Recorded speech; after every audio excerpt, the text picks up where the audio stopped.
Hi, hello. Welcome to today's webinar, Look Before You Leap, a two-part webinar with Catherine Solman. With that, I'm going to introduce Catherine.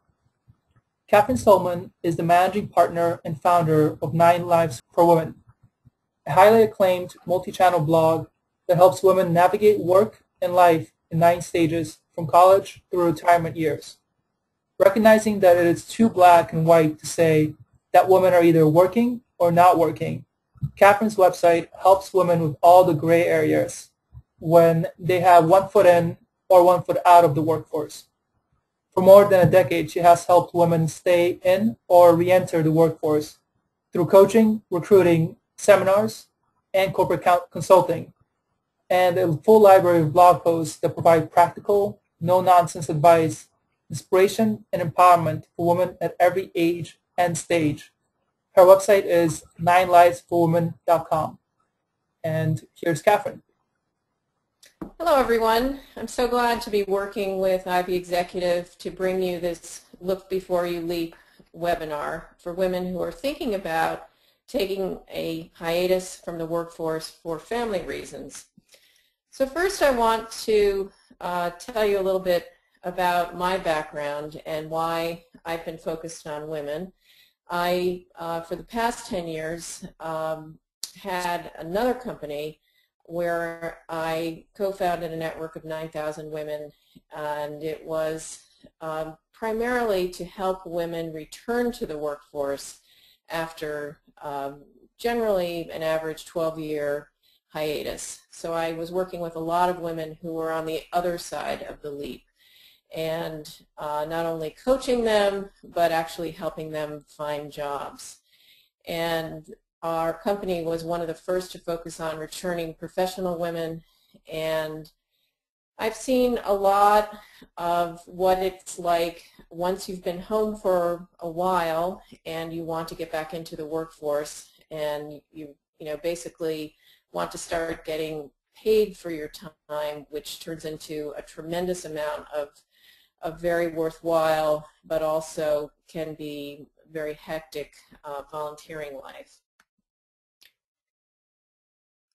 I launched 9 Lives for Women in 2012, and basically my concept of 9 Lives for Women is that it's too black and white to say that women are either working or not working, because I feel that at most ages and stages, women have one foot in and one foot out of the workforce. So I've been trying to get at all those different stages from college years to retirement years. So it's a multi-channel blog site that focuses on 9 different stages. And while I'm doing this, I'm continuing to coach women who are struggling to re-enter the workforce.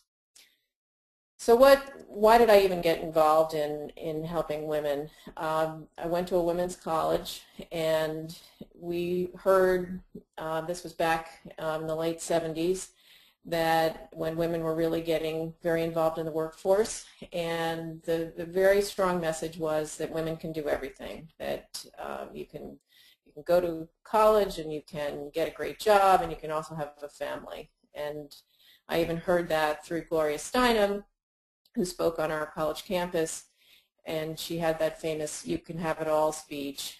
And I pretty much took that to heart, because I knew that someday I wanted a family, but I was also very career-minded.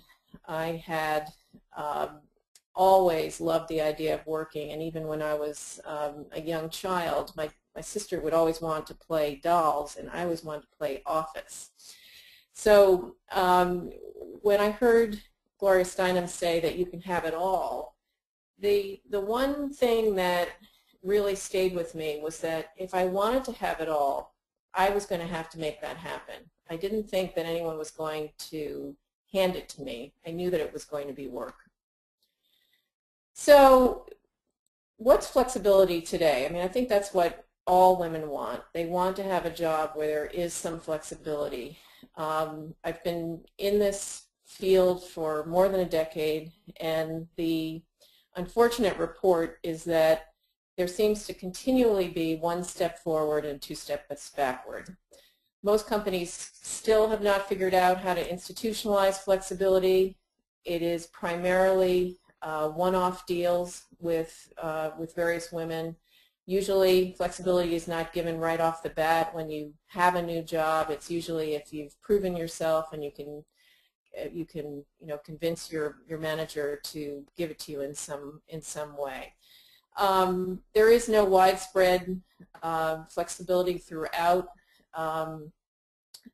corporate America. There are pockets here and there. There's some really great things going on. For example, nearly half of Aetna's employees at all levels and in all disciplines are working at home. And of course, we all know about Yahoo's recent move backward in ordering all employees back to the office.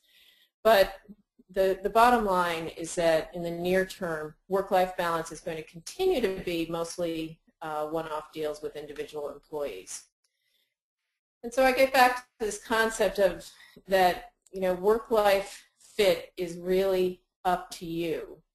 And this is a quote from the Boston College Center for Work and Family. And they're doing a lot of great work on the flexibility topic. And basically what they're saying here is that the responsibility for making it work comes down to each of us, whether you have a supportive workplace culture or you don't, and that you can only blame your employer for so long. Assuming that you have marketable skills and the courage of your own convictions, at some point you have to say, it comes down to me to fix the situation, because unfortunately we really are not at a point, and I don't know when corporate America will be at a point where flexibility is institutionalized and in any widespread way. So it really comes down to you making it happen.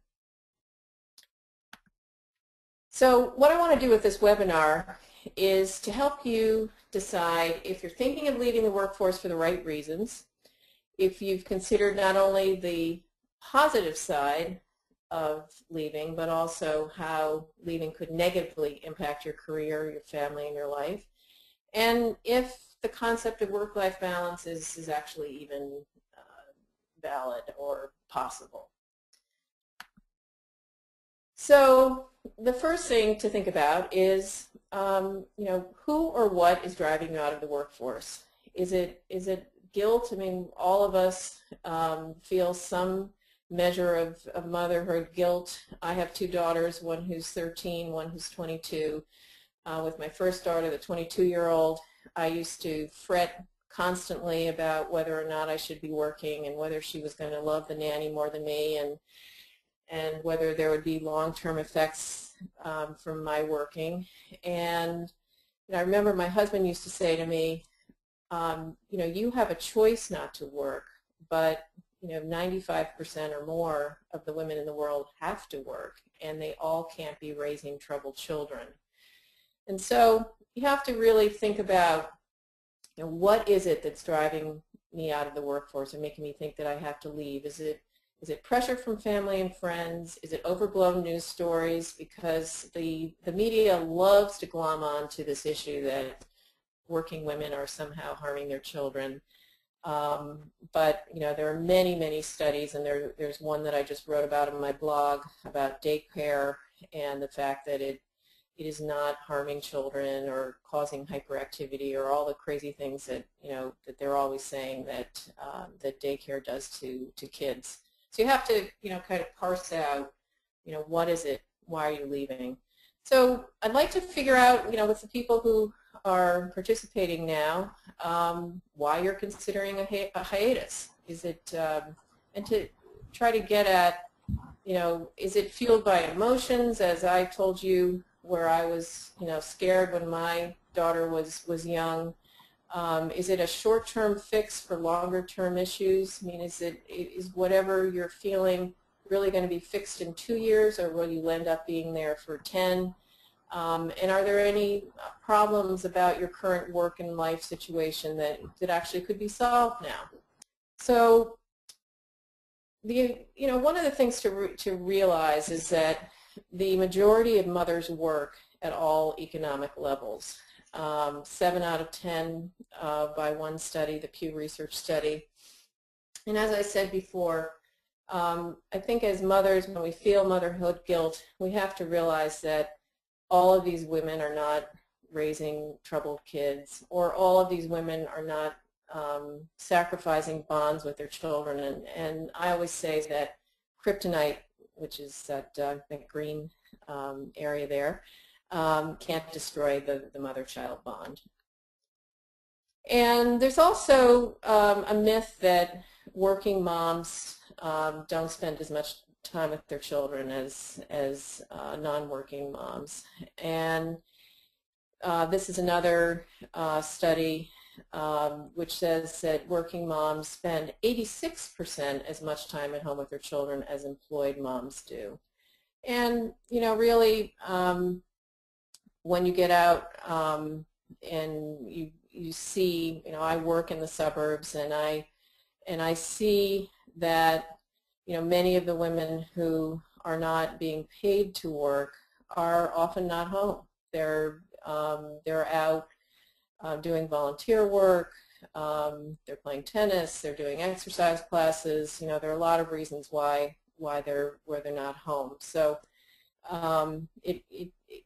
there's a misconception that there's going to be this huge amount of time that you're spending with your child, and also school, of course, you have to factor in. One of the things that I did was to talk to Mary Quigley, who is an NYU professor and author of a blog on mothering of adult children primarily, which is mothering21.com. And she also wrote a book about women returning to the workforce, and so she's really been involved with this issue for a number of years. And so I asked her a question in one of my blog posts. I said, you know, that women who leave the workforce often do so out of fear that not being home will have a long-term negative effect on their children. So I asked Mary, I said, you know, you're teaching a lot of young people now at NYU. Are you seeing a lot of damage and resentment caused by working mothers? And have most working women been positive or negative role models? And so Mary's response was that most of the young people that she teaches have mothers who always worked or returned to work at some point. And she said that she doesn't hear resentment about the fact that their mothers worked. She instead hears that they're proud and appreciative that their mother's earnings help the family with things like expensive college tuitions. So there's that whole aspect of being a role model for your child, which we're, of course, role models in so many ways, but the being a working mother is also one way that we're role models. And both boys and girls benefit from a working mother role model. Girls need to see that women can take care of themselves. Boys need to see that women can support a family too.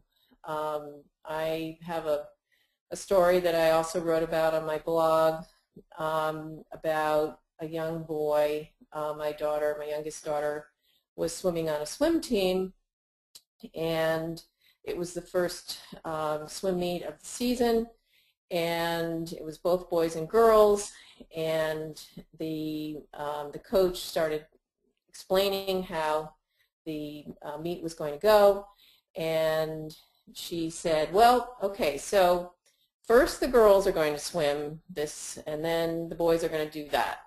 And I could see this young boy, who's about maybe 9 or 10, sitting in front of me and getting more and more agitated. And he finally spoke up, and he said, why do the boys need to go? I'm sorry, why do the girls get to go first? And she said, well, I don't know, I guess ladies before gentlemen. And she really didn't have an answer. And so the little boy, you know, got agitated again, and he finally looked up and he said, but men work.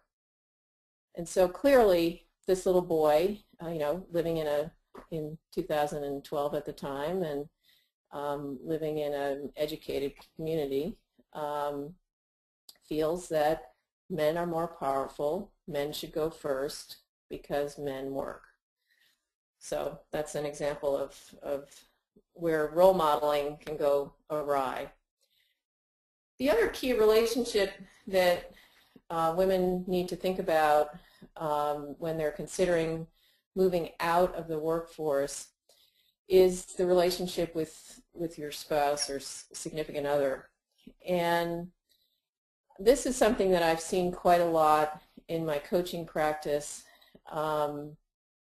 And I have to say that, living in the suburbs of New York City, that I've been very, very surprised at how often I'm told a story that sounds like it's the 1950s and not 2013. And I think that, in a lot of households where the man is the sole breadwinner, that it can disrupt the power in a relationship, and also just the relationship overall. Money is, a difficult issue for many relationships. If you're not contributing something, it can upset the balance. One of the things you really do have to think about is, how will that balance change if you're the one staying home and the other person is slaying the dragon, so to speak.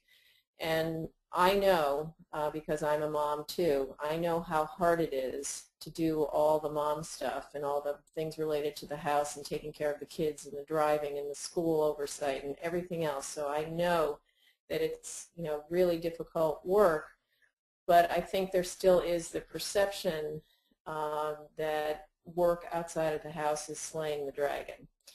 So you want to think about, how are you going to define equality, and how will you and your partner define your role at home?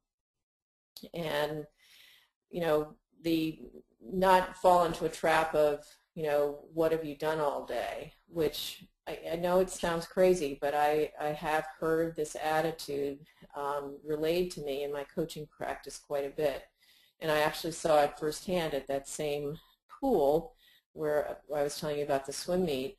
I was noticing many years ago a man, a father, coming to the pool late on a Friday afternoon looking for his son, asked his wife where the son was, and she said, "Oh, I don't know, I think he's down in the playground. Why don't you go and see if he's there?" And he said in a rather loud voice, he's a very successful Wall Street guy, he said, "I've been working all day. You go find where he is." And I know this is a really extreme example, and hopefully, my husband would never say anything like that, and hopefully none of yours would either. But I do know that it's symptomatic of undercurrents that can go on, and that I've heard in my coaching practice. So, basically, if you don't want to work because you just dislike working, then that makes good sense, that you should not make yourself miserable. But you have to think about what are your honest feelings about your current work, and why are you really leaving? Is it a lack of overall professional ambition, which is fine. I know a lot of women, some of them I'm related to, who never had any real burning interest to be working in an office every day. They wanted to get married, they wanted to have families, or they also had some other pursuits like painting or writing or whatever. So they didn't want some kind of corporate career. Some women just are interested in a job more than a career. They don't want to get involved in this crazy, trying to get to the top of the career ladder. They just want to do something interesting, make a contribution, but not be always worried about the next title, the next promotion, all of that. Is it just that the industry is the wrong fit? I mean, would you be happier in a different industry? Is it that the job function is the wrong fit? What I have found is that very few women leave the workforce because they just absolutely hate their jobs. And when I have coached women over the last decade, most women came to me and said, I loved working, I loved my job, but I just couldn't make it work. And so that's the question. If you're feeling like you just can't make it work, well, there is a way to make it work, and that's what I'm trying to get at in this webinar and in part 2 of this webinar. So I think we're going to stop now for some questions, Maciek. Great, great. So we have questions that came in, and one of them is, what is the best approach for exploring this at a company? Would I start with HR or my boss? I would start with your boss, and I'm going to get into this a great deal in part 2 of the webinar. What happens is, and again, I know this from coaching women over the last decade, women will go to their boss, they will have a conversation, they will get a lukewarm to negative response and drop it. And the conversation is basically just, I'd like to work from home part of the time, or I'd like more flexibility, it's something, along those lines, and that's the end of it. And really what needs to happen is that you need to create a professional proposal, just like you would create a proposal for an important client or a client that you're trying to get, that really gets at how this arrangement would work. And I'm going to get into many more details in the next part of this webinar. But generally speaking, that presentation should be made to your boss. HR is going to toe the company line, and if your company is in a company like Aetna, where they have an actual flexibility policy in place, you're not going to get very far with HR. Gotcha. That's a good answer. And actually, to follow up on that, if you were to go through HR first, would that be career suicide or not? I don't think that it's career suicide, but again, I think that HR is going by company-wide policy, so they have very little leeway. And there are many women in HR who totally understand this dilemma, but they have to go by company-wide policy. It's a much better, you have a much better shot if you convince your boss, who then goes and sells it to HR. And and this is what I was talking about before. There are so many one-off deals with flexibility. Gotcha. Great. Another question that came in is, how did you achieve a balance between your demanding careers and motherhood? Well, one of the things that I did was work on my own for a long part of the time. Up until I was married, I had corporate jobs, and then after I got married, I realized that at some point I wanted to have a family, and I'm always a plan ahead person, and so I said, I know this is going to be difficult given the current job that I have, which included traveling and long hours and everything else. And so I decided to start my own consulting business. And I had my own marketing strategy firm that was primarily in the investment world for many years. And then I helped a man who had started the magazine that I worked for. I helped him start another company, so there was a lot of flexibility there. And 9 Lives for Women, again, here I am, I'm working on my own flexible schedule.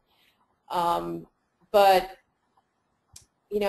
I totally love everything that I've done and the opportunities that I've had, but I have to say that there are times when I wish that I didn't completely give up the whole corporate life.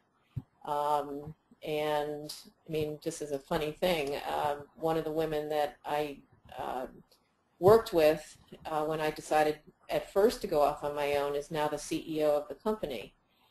And we were the same level when, years and years ago.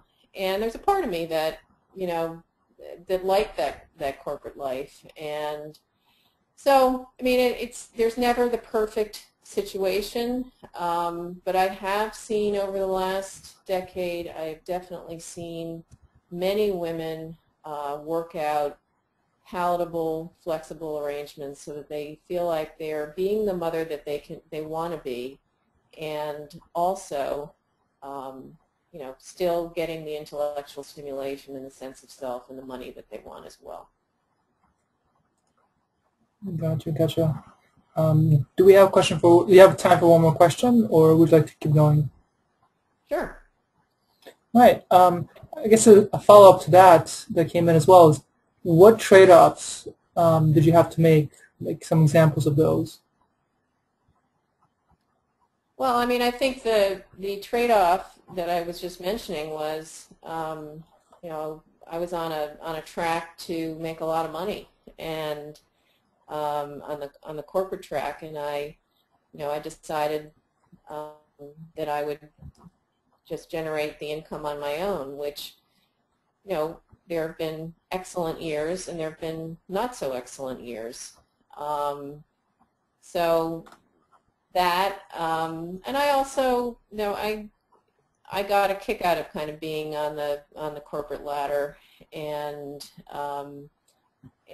being very visible and working with people and projects and clients and all of that. I mean, I'm still doing all of that too, but it's a little different when you're on your own. There's a different kind of stimulation when you're in an office filled with really smart people, and when you're in an office just with your own smart head. So, I guess those are the biggest trade-offs for me. Gotcha. Thank you. Okay. So, back to the money issue. 29% of you said that you go to work for the money. So the question is, can you afford not to work? And I think that too often women consider this question in a current rather than a long-term context. You can have a husband or significant other who makes a good salary, and you can basically live a fairly comfortable life without a second income. But that, I always advise women, that is today, and you really need to think about the future. So part of the planning is asking questions like, okay, so what are the big expenses that we are going to be facing, and can we do that on one salary only? So, home renovations or college educations for more than one child. The retirement savings is huge. It used to be that advisors would say that you needed 10 times your final household income before retirement. Now it's 20 times. That's a huge number. Care of family members with limited resources. I never expected this, but my father is running out of money. And that I have a sister and a brother, and in addition to my husband and I saving and being very careful about our retirement, now we have an elderly man who has some very big financial needs. I never would have planned for that or known that that was going to happen. But those are what I call the you never knows. That lots of times we have to work for the you never knows.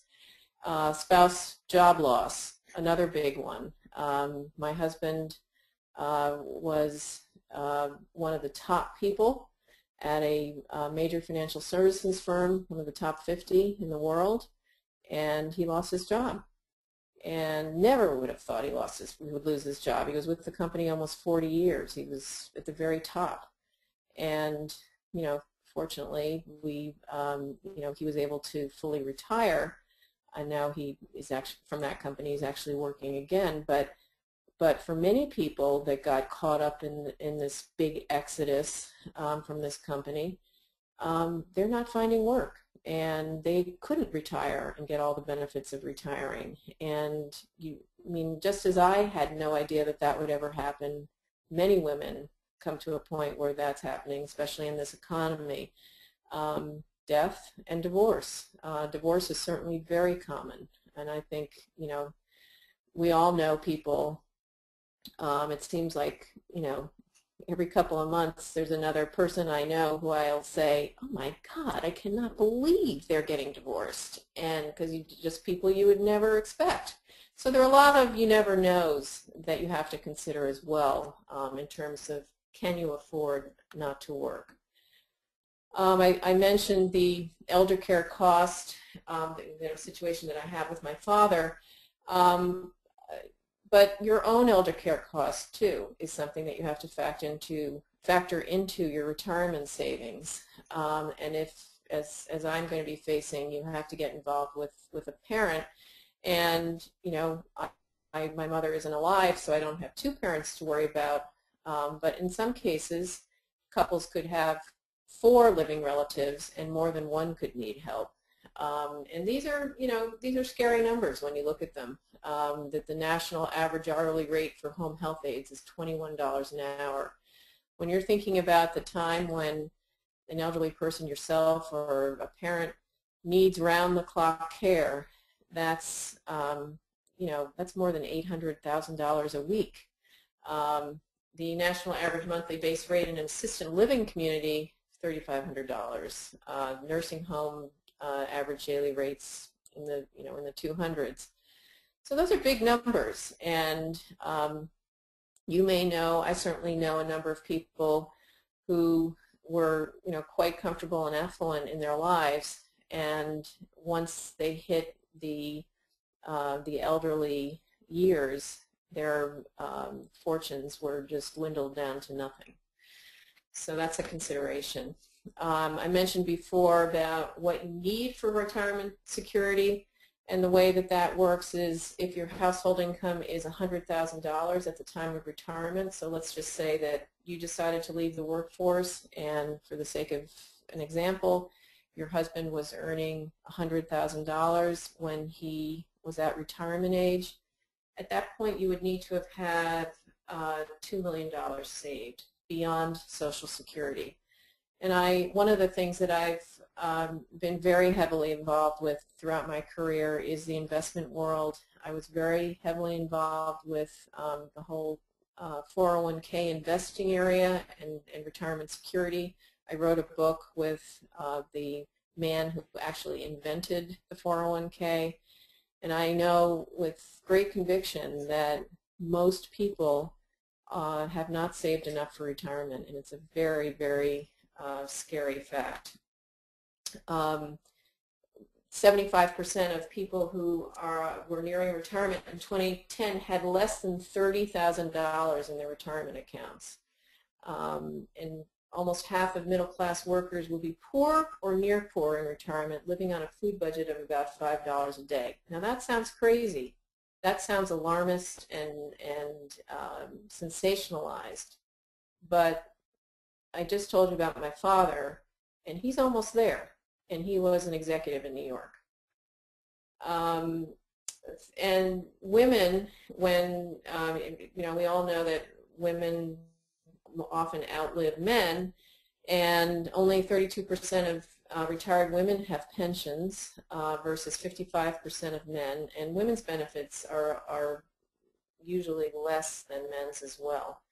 And this all came from an article that I think kind of says it all, which is our ridiculous approach to retirement. which was in the New York Times this summer.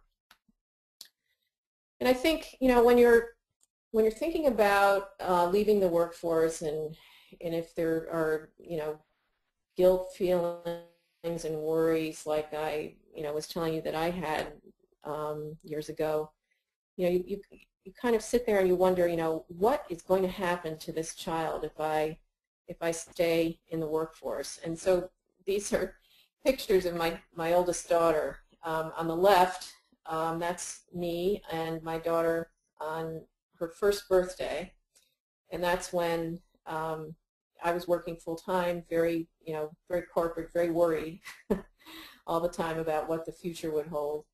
And there on the right is my daughter now at age 22, and she's about to graduate from college, and we certainly have a great relationship. She's a great kid, and I think most of all, she's really proud of me for what I've accomplished, and she looks up to me as an example as she is graduating from college and starting a career of her own. And so, you really have to think about, the whole idea that we make sacrifices for our children. Certainly I've made sacrifices for my children. They both have more clothes than I do and many other things. But you really have to think about, is it a good idea to sacrifice your long-term financial security? And it may not be the case for you, but if that is a possibility that you could, that's something to think about very carefully. And really to talk to other people who have worked, who now have kids who are in their 20s and 30s and 40s, and talk to them and say, what did you feel about your mother working? And you might find that it's not as bad a story as you fear.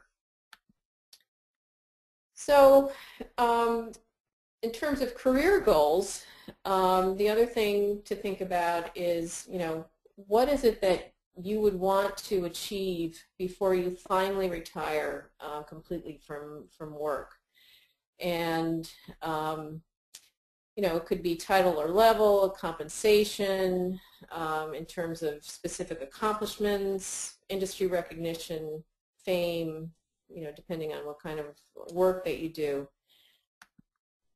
And then you have to think about, okay, so if those are my goals, then how is a hiatus going to set me back?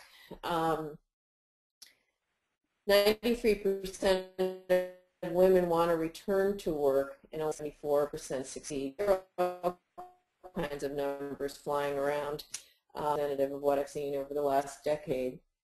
Women who stay out of the workforce 3 or more years lose 30% of their earning power. So again, thinking in terms of long-term security, getting back in, needing to not have retirement shortfalls, long-term financial security, all of that.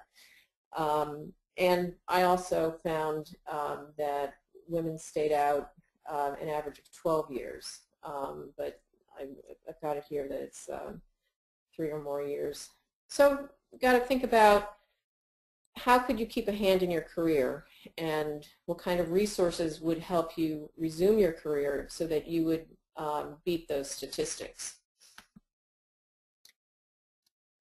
What I was amazed to find as I've worked with women, and why I started the last company to help women return to the workforce, is that being out of the workforce does a real number on a woman's confidence. And I often say that it's the first thing that falls through a gap in the resume. There's that idea of, I used to be someone. And in fact, I saw that written in a woman's Twitter profile, someone who was now a stay-at-home mom. She actually wrote in her Twitter profile, I used to be someone. And I thought that was sort of a sad commentary. And so you have to, think about what drives your sense of self. Is it, your intellectual capability, your career success, your ability to help others? Maybe if you made a list of what drives your sense of self, maybe some of them are on the professional side and some of them are on the personal side. And maybe the personal ones are stronger and that would support you leaving the workforce. If the professional ones are less strong, maybe you want to think twice. But what I always found amazing was that I'd be talking to women before I started my last company and started to help women return to the workforce. I'd be talking to them and they'd start to say, oh, gee, it's great that you work, and I'd like to go back to work too, but gee, I've been out for 8 years, 10 years, and I just don't know. I mean, I don't know if anybody at this point would want me, and I don't know if I have any skills anymore. And then I would find out 5 sentences later that they went to Princeton, they have an MBA, and they used to be the senior vice president of a major Wall Street firm. So this whole confidence thing is pretty profound. One of the things that you might think about is about the workforce. We all know that we go to parties, or we go, we're standing at the school bus, or we just meet people generally in our life, and people ask, what do you do? And you want to have something to say that makes you feel like you have a sense of self. And I've heard a lot of women just say, well, I'm just home taking care of the kids, in a very kind of nonplussed and non-enthusiastic way. But if you're feeling strongly that you do want to leave the workforce, think about what your answer is going to be. And you might want to say something like, I've taken a 5-year hiatus from the workforce until my kids are in middle school, and in the meantime I'm continuing to use my accounting skills in the finance committee at my town, or something like that, if your sense of self is driven by professional factors as well. Ultimately, you have to know your professional persona. I often say that you can take a woman out of professional work, but you can't always take the professional work out of a woman. There are some women who leave the workforce and assimilate very easily into the community and to being a stay-at-home mother, and there are others who don't. And I have spoken to many, many heads of volunteer organizations, one in particular who said to me, get these women working, because she said that the number of women who come with MBAs and big, powerful careers, and then go to apply that at the volunteer level, she said they are often very frustrated and taking over and barreling through like a bull in a china shop, and really that's because they can't really let go of their professional persona. In terms of your intellectual fulfillment, which again 29% of you said is a driver for you working, again, understand whether you're a type A or a type B stay-at-home mom, whether you're going to need to be a board member or you'll be happy being a room mother, and think about intellectual outlets, because there are many. There are all kinds of educational courses and certifications that you can get involved with, certainly all kinds of volunteer work, freelance work, etc. But if intellectual stimulation is a driving force for you, the thrill of not commuting and getting to those house projects you've been thinking about for 10 years, that wears off. I can tell you from my coaching practice.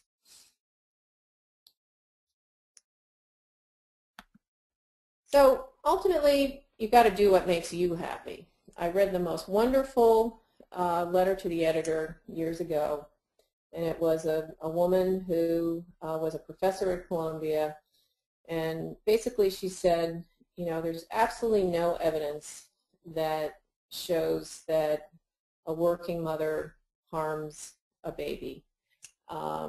She said, what harms a child is an unhappy mother. And so if mommy's happy, baby's happy. And if you want to go to work and that makes you happy, your kids will be happy. If you don't want to go to work and that makes you happy, your kids will be happy. And the other thing is, get back to that idea of me time. Make sure that you will have the me time, which basically, it can often be the work day for you where you can, get off and be focused on your own, on your career, on your job, on things that interest you. And, make sure that you will be able to attend to your personal needs as well as your family needs. When you don't have help at home and you're a stay-at-home mother, days fill up very quickly. There's lots to do. And, one of the things to think about is, will you continue to have household help or childcare to free up some of that me time? How will you find the time for the intellectual pursuits, for the volunteer work, freelance work, education, and also very important if you're thinking that at some point you'd like to return to the workforce, preserving time to keep professional relationships alive. And I think it's very important to realize that work-life balance is a myth. It's really not easy in or out of the workforce. The whole concept of balance, seesaws are always uneven. I see very few women who leave the workforce and, basically just do laundry and cook dinner and ferry the kids to school. They get very involved in volunteer projects for the school or the church or the general community. And I have coined the word volunteeraholics because they take on 3 and 4 and 5 projects at a time and are out for meetings every night. And, so work-life balance, whether you're working for money or you're volunteering, it's something you have to really work at, and it's also never going to be perfectly in balance. And what I always tell women is that you have to manage expectations because your current form of work or home is going to be at the high end of the seesaw at different times. So to kind of sum up, a professional hiatus may be the right decision for you, and it obviously has to be the right decision for you, and your family, but not necessarily for your mother or your best friend or the media or whatever. It may be the right decision for you if you're leaving on your own volition and you're not being pressured by others, that you're truly unhappy with your job or career and you need to regroup, that you will not jeopardize current or future financial security, and that you've made a professional case for flexibility in your current job, which I said is going to be part 2 of this webinar, and you haven't gotten it, even though you have a professional case. You've exhausted flexible work options at other companies, because that's also a possibility. And perhaps, like I've done, an entrepreneurial venture might be a possibility. And it's also the right decision for you if you have a solid stay-at-home plan for intellectual stimulation, self-fulfillment, and life partner equality. So what we're going to discuss, if you join me for the second part of this, is to really exhaust your flexible work options and determine first if flexibility is possible in your current job, to research successful flexibility case studies, how to make a professional business case for flexibility, how to write a flexibility proposal, and how to consider flexible alternatives beyond your current company, including entrepreneurial ventures. So let's stay in touch. There's my email address, and that's my Twitter address as well.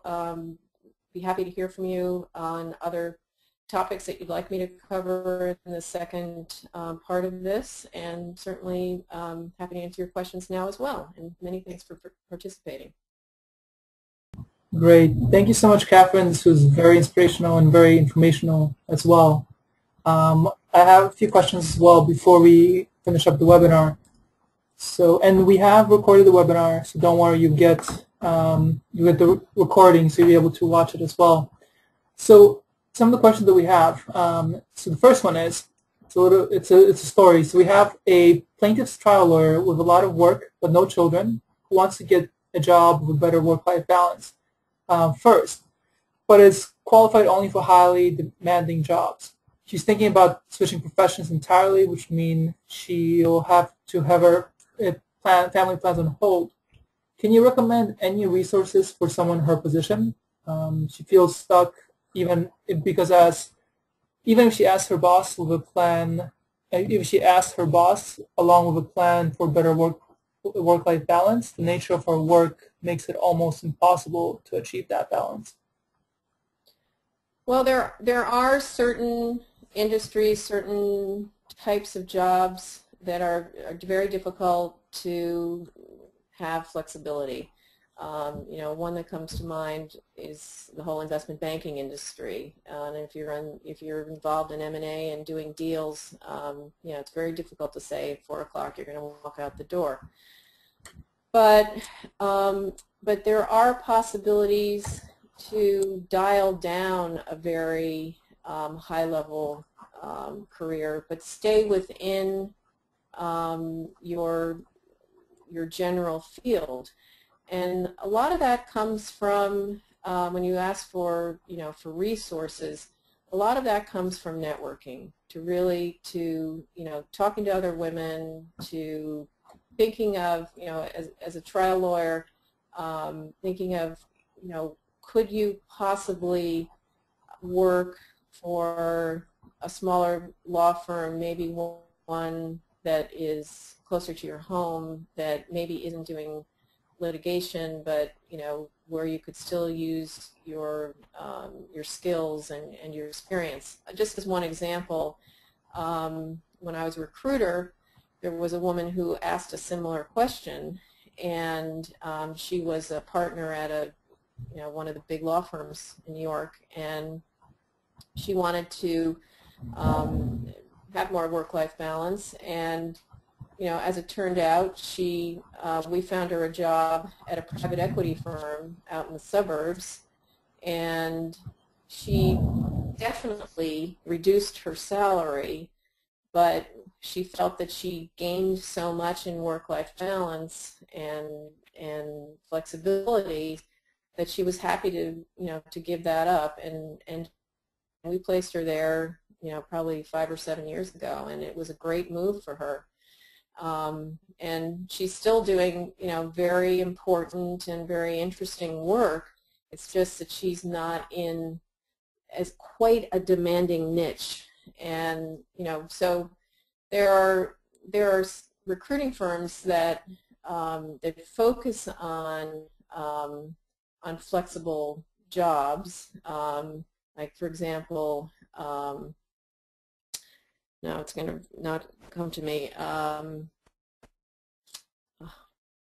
going to have to email it to you. But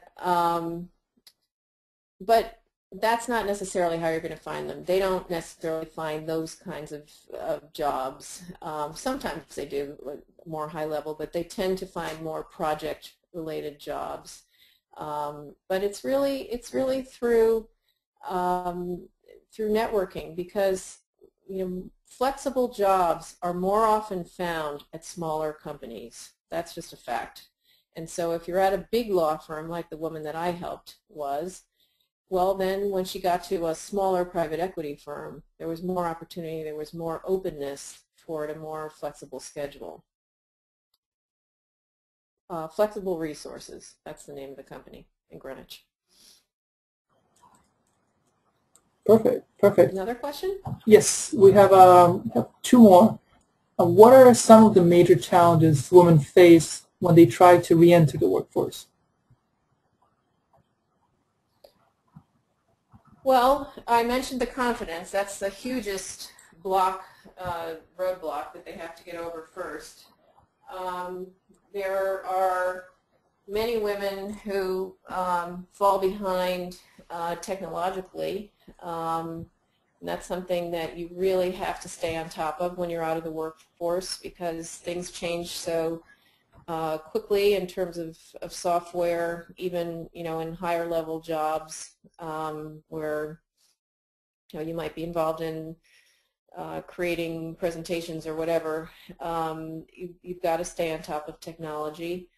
Women have a very hard time realizing that the work that they do on a volunteer basis actually is resume worthy, and they tend not to think of the work that they do on a volunteer basis in business terms, and you really have to, because you're still using writing skills and budgeting skills and finance and negotiation and all kinds of skills when you're volunteering, and so they'll tend to write resumes when they're going back to the workforce that will say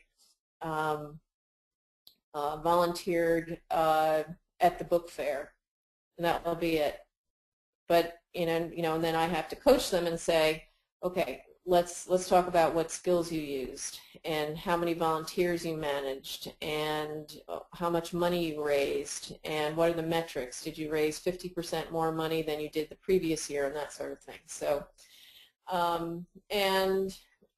with the confidence thing, they tend to start using words like facilitated and coordinated, like really low voltage words, instead of managed, led, strategized, conceived, and the kind of higher voltage words that that men tend to use more frequently. So those are some of the things. Great, thank you.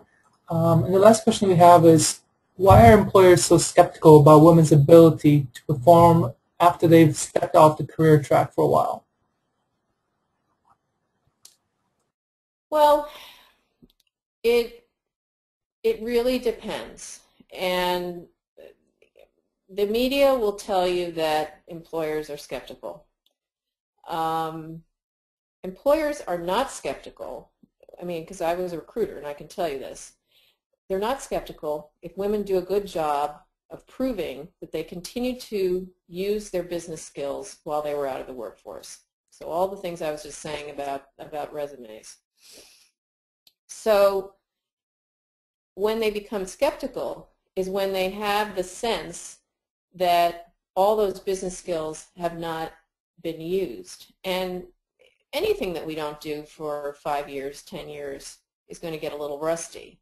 And then there is the whole idea that things happen very rapidly in many industries, and so if you are not keeping up with your industry, if you go to an interview and it doesn't seem like you're very aware of the trends and what's been happening in the industry, then that's that's another black mark against returning professional women, because you've got to know what's really happening. When at one point I was working with one of the big investment banks to help them create job shares, because the CEO was trying to get more women who had left the firm to come back to the firm. And HR was trying hard to make this happen. And we got to as far as actually creating the job share teams, and then we were trying to get them into the actual organization. And it flopped. And a lot of the reason was that the women were not, this was an investment bank, so the women were not conveying enough knowledge of the current investment environment. And so one of the managing partners was talking to me later and saying, why this wasn't working. And basically he said, things happen so quickly in this business. He said, I have a guy on my team who wanted to take a 3-month hiatus, and he's called me every day saying, I'm so worried, I'm thinking that I'm going to be so stale. And he said, that was 3 months. he said, these are women who are out for 3 years or 10 years, and he said that they weren't conveying to him and to his colleagues well enough that they were, still aware of, what's going on in the industry, and that they had continued to use the skills that they would need to come back in. So that's, I think that's what you're getting at. Great, great. That's actually a very good answer. So that's all the questions we have, and I would just like to thank you and thank you everybody for attending as well. It was a great webinar, so thank you so much for being here today. Great, thank you. Great to participate.